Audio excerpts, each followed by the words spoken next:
Bismillahirrahmanirrahim. Assalamualaikum warahmatullahi wabarakatuh. Hadirin yang dirahmati dan dimuliakan oleh Allah Subhanahu wa taala, di kesempatan pagi hari ini kita akan melanjutkan kajian kita dari bahasan karakteristik orang-orang yang dicintai oleh Allah Subhanahu wa taala. Di antara golongan yang dicintai oleh Allah adalah orang-orang yang memiliki sifat malu dan yang menutupi keburukan. Disebutkan di dalam satu hadis sahih diriwayatkan dari Abu Dawud dan juga Imam An-Nasa'i.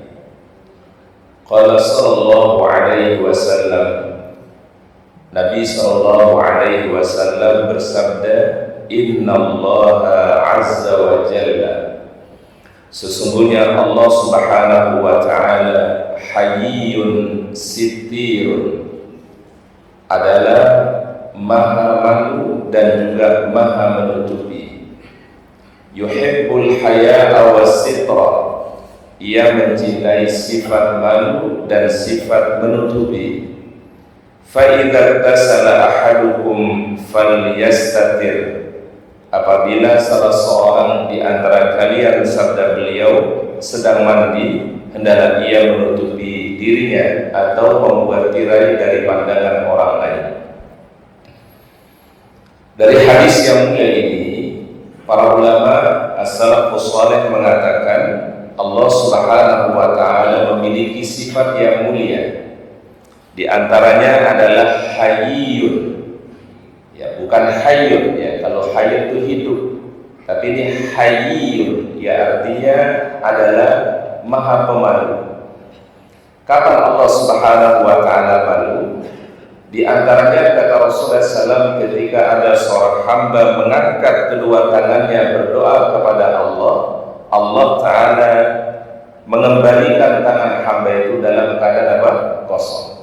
Artinya ketika orang itu berdoa kepada Allah Subhanahu wa taala, Allah taala malu kalau Allah taala menolak permohonan hamba-hambanya. Ini salah satu dalil yang menunjukkan bahwasannya Allah taala memiliki sifat malu.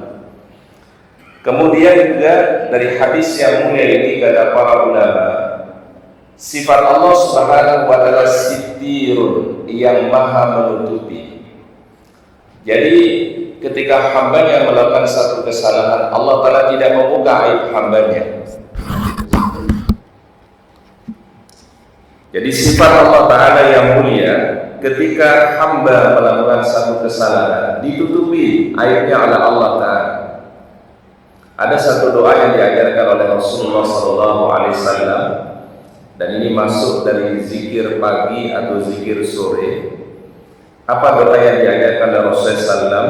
Allahumma astur awrati, Allahumma astur awrati wa amin rawati, Allahumma hfazni min bayni yadayya wa min khalfi wa an yamini wa an shimali wa min fawqi wa a'udzu bi'azamatika an ubtala min tahti.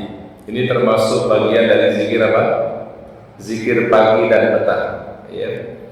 Allahumma astur awrati, ya Allah tutupi segala aib yang aku miliki. Karena manusia pada dasarnya pasti punya aib. Tidak ada manusia yang tidak memiliki aib. Cuma sayangnya Allah Ta'ala kepada hamba-hambanya, aib-aib kita ditutupi oleh Allah, tidak diperlihatkan di hadapan manusia. Makanya sifat Allah namanya sittirun, ya, yang maha menutupi, ya.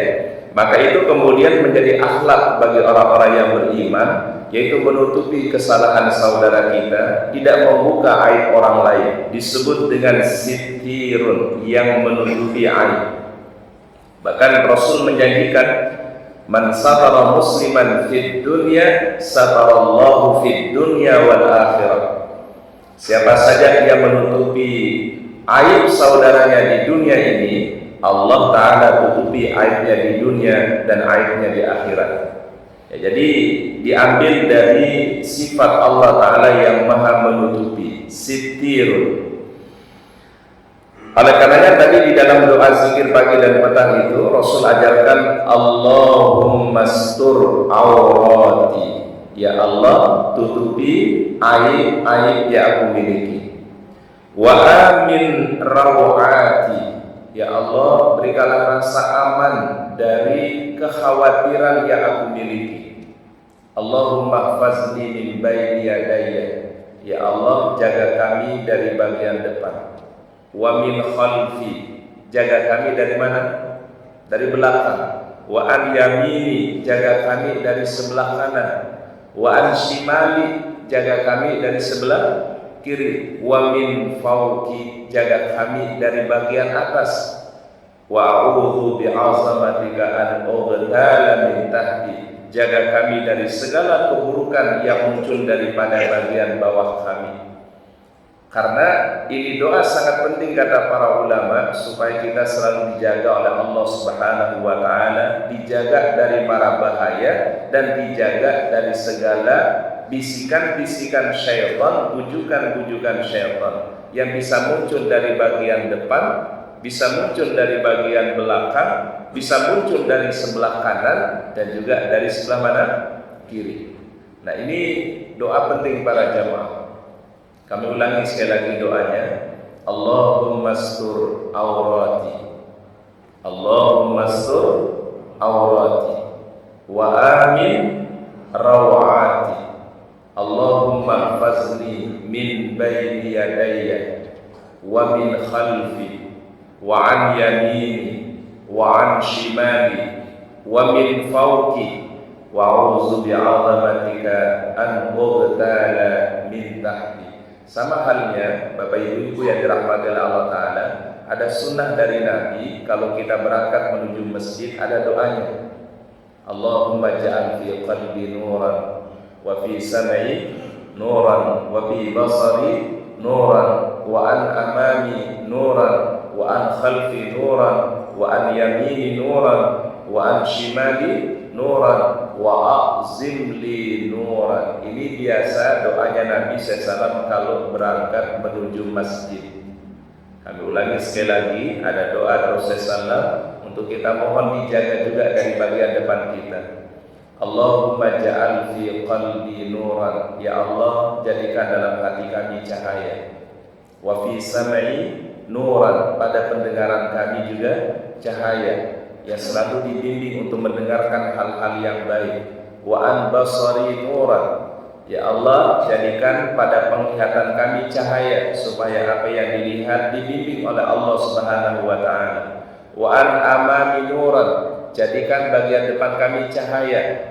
Wa an khalfi nuran, belakang kami juga cahaya kata Rasulullah. Wa an yamini nuran, dari sebelah kanan kami cahaya. Wa an shimali nuran, dan dari sebelah kiri kami juga cahaya Engkau berikan ya Allah.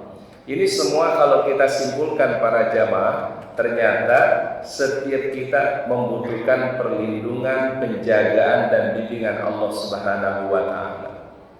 Karena memang iblis kan berjanji di hadapan Allah, ya, akan mendatangi manusia dari mana, Pak?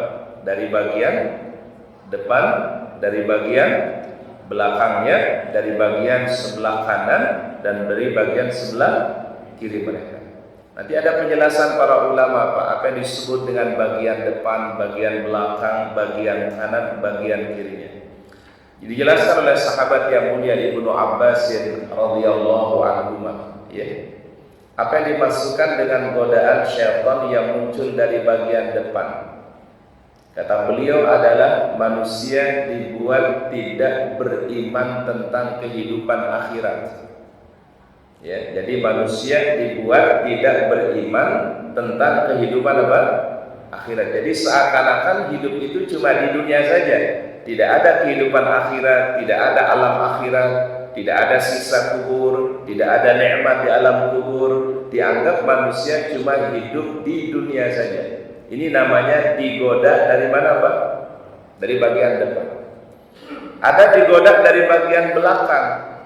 Dari bagian belakang ini kata Imam Ibnu Abbas radhiyallahu anhu adalah manusia dibuat sibuk dengan urusan dunia sampai dia lupa ibadahnya kepada Allah Subhanahu wa taala. Itu dari bagian belakangnya. Ya, sehingga dibuat dia sibuk dengan pekerjaan duniawinya sampai lupa untuk ibadah dia kepada Allah taala. Bagian sebelah kanannya bagaimana kata para ulama? Imam Ibnu Abbas mengatakan dibuat manusia ragu ketika sholat, muncul keraguan. Ya, terjadi nggak Pak? Terjadi ya Pak ya. Lagi di tengah sholat, kita dalam hati kita ini sholatnya 2 rakaat apa 3 rakaat? Ini berarti digoda dari sebelah mana Pak? Dari sebelah kanan.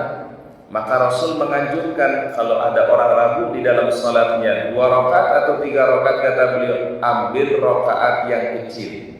Berarti kita baru mendapatkan berapa rakaat? 2 rakaat. Kemudian sempurnakan dengan sujud, disebut dengan sujudus sahwi. Ya. Termasuk juga kalau ada orang dalam salatnya meninggalkan tasyahud awal, ya. Jadi dia melewatkan tasyahud awalnya, dia lupa tasyahud awal, maka sebelum dia salam dia sujud, namanya sujudus sahwi. Ini adalah digoda dari bagian sebelah kanan. Kemudian yang digoda dari sebelah kiri kata Imam Ibnu Abbas bisyahawat, yaitu dengan syahwat, ya harta, wanita, jabatan, kekuasaan, itu semua dari sebelah kiri kata Imam Ibnu Abbas. Jadi tadi nama Allah Ta'ala itu ada 2, ya. Pertama adalah Allah yang Maha Pemalu. Allah Ta'ala malu ketika ada hambanya mengangkat kedua tangannya berdoa, mengembalikan tangannya dalam keadaan apa? Kosong. Artinya doa-doanya insya Allah diijabah oleh Allah Subhanahu wa Ta'ala. Yang kedua, sifat Allah Ta'ala di dalam hadis tadi adalah sitirun, yang maha menutupi. Maka doanya tadi, Allahumma sur awrati wa amin rawati, Allahumma fazni min bayni yadayya wa min khalfi wa an yamini wa an shimali wa min fawqi wa a'udzu bi'azamatika an ughtala min tahti. Sifat malu ini juga bukan hanya ada pada sifat Allah Subhanahu wa Ta'ala, tapi juga ada pada sifat para malaikat-malaikat yang mulia. Jadi sifat malu ini kata para ulama bukan hanya ada pada sifatnya Allah, tapi juga ada pada sifat para malaikat. Baik, kemudian berikutnya, sifat malu ini juga dimiliki oleh para nabi dan rasul. Ya, sifat malu ini juga dimiliki oleh siapa? Sifat ini dimiliki oleh para nabi dan rasul. Kapan ini terjadi? Diceritakan oleh Rasulullah SAW pada hadis syafaat, hadis tentang syafaat. Ketika Allah Subhanahu wa Ta'ala mengumpulkan seluruh manusia di padang mahsyar, minal awwalin wal akhirin, dari manusia pertama sampai manusia terakhir, ya. Dan keadaan di mahsyar itu begitu berat, sampai digambarkan oleh Rasul pertama di padang mahsyar itu kata beliau hufatan, tidak ada seorang pun yang pakai sendal. Kenapa kita pakai sendal, Pak? Supaya melindungi kaki kita dari teriknya matahari, dari panasnya matahari. Yang kedua kata Nabi, uratan, tidak ada yang mengenakan baju sehelai pun, jadi dalam keadaan tidak berpakaian. Kemudian gharlan, kondisi manusia begitu berat pada hari itu kata beliau. Wa kana syamsu biqadri milin ala rusihim, dan matahari itu cuma beberapa mil di atas kepala manusia.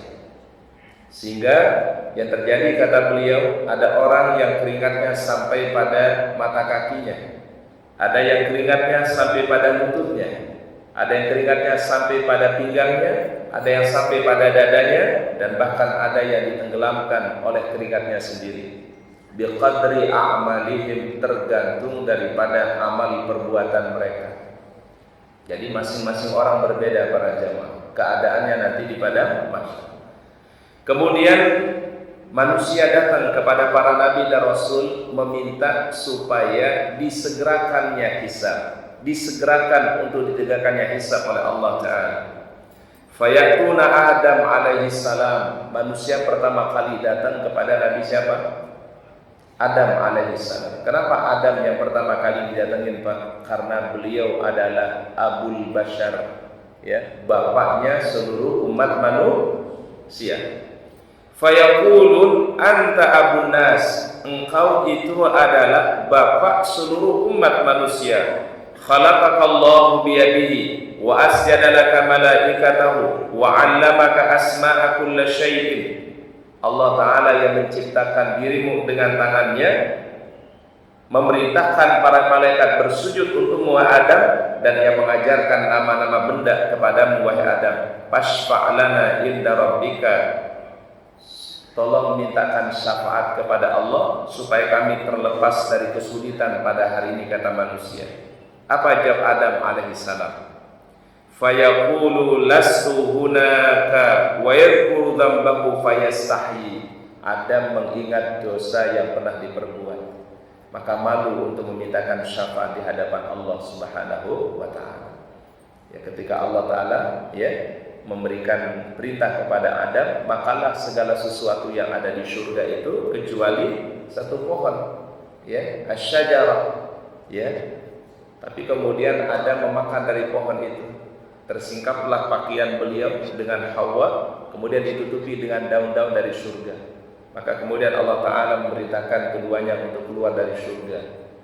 Kemudian dia berdoa, Rabbana zalamna anfusana wa illam taghfir lana wa tarhamna lanakunanna minal khasirin.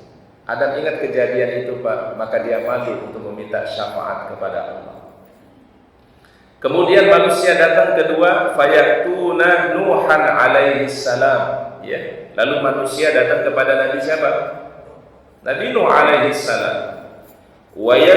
Yaitu apa? Fa innahu awwalu rasulin ba'athahu ila ahli al-ard. Dialah rasul yang paling pertama diutus oleh Allah Ta'ala untuk menegakkan tauhid. Jadi berarti adalah kesyirikan belum pernah terjadi di masanya Nabi Adam. Orang masih dalam keadaan beriman, bertauhid kepada Allah. Baru terjadi kesyirikan itu pada masa Nabi Nuh alaihi salam. Ketika ada beberapa orang soleh, dibuatkan seperti patung, namanya Waddan, Suwa'an, Yagus, Ya'uq, Nasrah. Ini orang-orang soleh. Setelah mereka meninggal dunia dibuatkan satu patung yang awal tujuannya adalah hanya mengenang jasa-jasa mereka, hanya mengenang kebaikan-kebaikan mereka. Tapi kemudian mohon maaf, dengan berlalunya waktu, patung tadi tidak lagi hanya dikenang, tapi dijadikan Tuhan selain Allah, sesembahan selain Allah Subhanahu wa taala. Maka Allah Taala mengutus Nabi siapa, Pak? Nabi Nuh alaihi salam. Maka kemudian fayatunahu, manusia datang kepada Nabi Nuh alaihi salam, fayaqul lastu hunakum wa yadhkuru rabbahu ma laysa bi ilmin fayastahi. Ketika manusia minta agar dia memberikan syafaat kepada Allah Ta'ala atau mintakan syafaat kepada Allah, Nabi Nuh itu malu. Kenapa? Karena Nabi Nuh pernah protes. Ingat protesnya Nabi Nuh? Siapa yang tahu protesnya Nabi Nuh, Pak? Kenapa anak saya kenapa anak saya itu tenggelam? Ya Allah, bukankah janjimu engkau selamatkan aku dan keluargaku? Kenapa anakku tenggelam? Protes dia kepada Allah Ta'ala. Maka Allah Ta'ala jawab, innahu laisa min ahlik, innahu amalun ghairu shalih. Kenapa anaknya tidak diselamatkan oleh Allah? Karena tidak beriman. Kalau dia beriman, diselamatkan oleh Allah. Nah, protes itulah kemudian ditegur oleh Allah. Maka dia malu dengan hal itu. Maka fayastahi, maka dia malu untuk memintakan syafaat kepada Allah Ta'ala. Fayaqulu, lalu kemudian dikatakan utu Khalilur Rahman, datangilah kepada Khalilul Allah, kekasihnya Allah Ta'ala, itu Nabi Ibrahim alaihissalam. Tapi Ibrahim pun juga tidak sanggup untuk memintakan syafaat. Lalu datang kepada Nabi Musa alaihissalam, tapi Nabi Musa pun juga tidak sanggup memintakan syafaat. Kemudian datang kepada Nabi Isa alaihi salam. Tapi Nabi Isa mengatakan, datanglah kalian kepada Nabi Muhammad sallallahu alaihi wasallam. Maka kemudian manusia datang kepada Nabi Muhammad sallallahu alaihi wasallam. Apa kelebihan beliau, Pak? Nabi Muhammad disebutkan ghafarallahu lahu ma taqaddama min dzambihi wa ma ta'akhkhar. Allah Ta'ala telah mengampuni dosa beliau yang lalu dan dosa yang akan datang. Yang lalu dan yang akan datang telah diampuni oleh Allah Ta'ala. Maka kemudian Nabi sallallahu alaihi wasallam mendatangi Allah Ta'ala. Fa iza ra'aitu rabbi waqa'tu sajidan. Kemudian aku bersujud di hadapan Allah Subhanahu wa Ta'ala. Hanya Rasul yang sanggup memintakan syafaat untuk manusia. Di saat Nabi Adam tidak sanggup, di saat Nabi Nuh alaihissalam tidak sanggup, Nabi Ibrahim tidak sanggup, Nabi Musa tidak sanggup, Nabi Isa alaihissalam tidak sanggup, hanya Nabi Muhammad yang sanggup memintakan apa? Syafaat. Apa yang dilakukan pertama kali Rasulullah SAW? Waqa'tu sajidan, aku bersujud di hadapan Allah. Ini ada faedahnya sebenarnya, Pak. Ternyata kalau ingin sesuatu mudah dikabulkan oleh Allah, maka waktu yang paling terbaik itu adalah indah sujud. Ketika dalam keadaan apa? Sujud. Kalau kita punya hajat, punya doa yang kita ingin mohonkan kepada secara spesial, secara spesifik, tolong mintanya waktu dalam keadaan bersujud. Karena kenapa?